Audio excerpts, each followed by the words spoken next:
Hello friends, welcome back to a brand new episode of Pickup Gardening. Today I have got Euphorbia plant for you.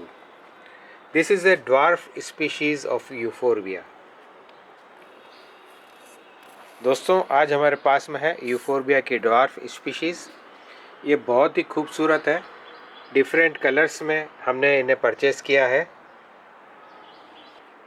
आज हम बात करेंगे इसकी care के बारे में, इसकी सॉइल, वाटरिंग सब हम आपको बताएंगे। कितनी सनलाइट चाहिए इसे, क्या लोकेशन होनी चाहिए इसकी।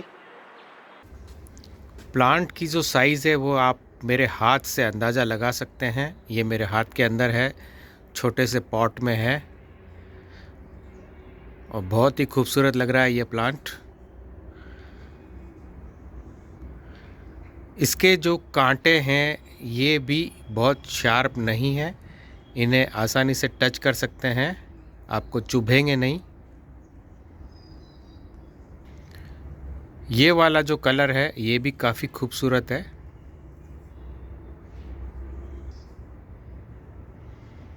हाल ही में हमने इन्हें परचेज़ किया है, अब हम इन्हें रिपोर्ट करेंगे।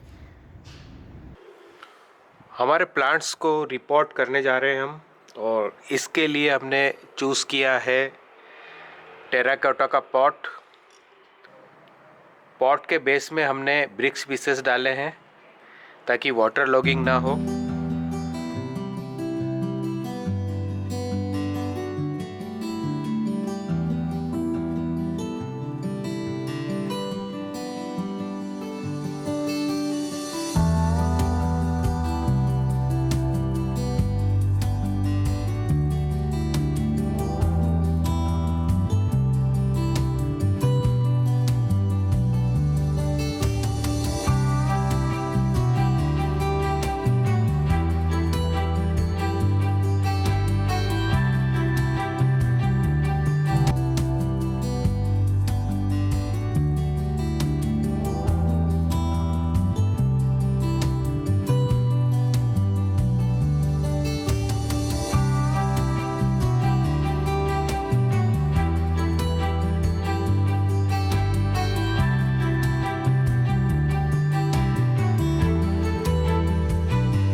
आइए दोस्तों बात करते हैं यूफोरबिया की केयर के बारे में।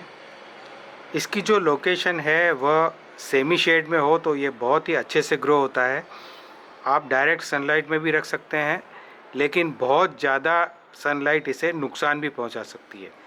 तो कोशिश ये रहे कि इसे 2 से 3 घंटे की अच्छी सनलाइट मिले, फिर शेड हो जाए तो ये काफ़ी अच्छे से ग्रो होगा।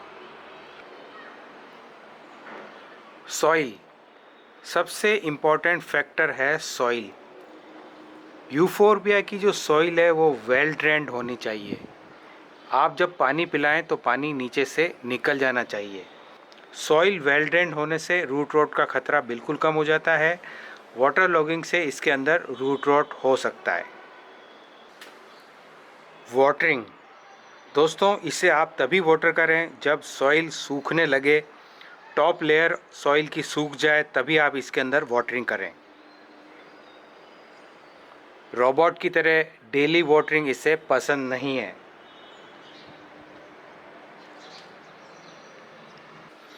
पॉटिंग, इसके लिए आप अगर टेराकोटा का पॉट यूज़ करते हैं तो उसके अंदर ये बहुत अच्छे से ग्रो होता है, क्योंकि ये ब्रीथ करता है टेराकोटा का पॉट। आप प्लास्टिक के पॉट्स भी यूज़ कर सकते हैं, ऐसी कोई दिक्कत नहीं है। प्रूनिंग, डेड हेडिंग, पुरानी लीव्स को आप प्लग करके निकाल दें। आप इसकी प्रूनिंग भी कर सकते हैं।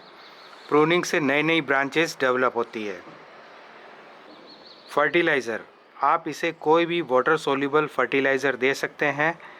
इसका डोरमेंट पीरियड सर्दियों में होता है, तो सर्दियों में फर्टिलाइज़र देने से बचें।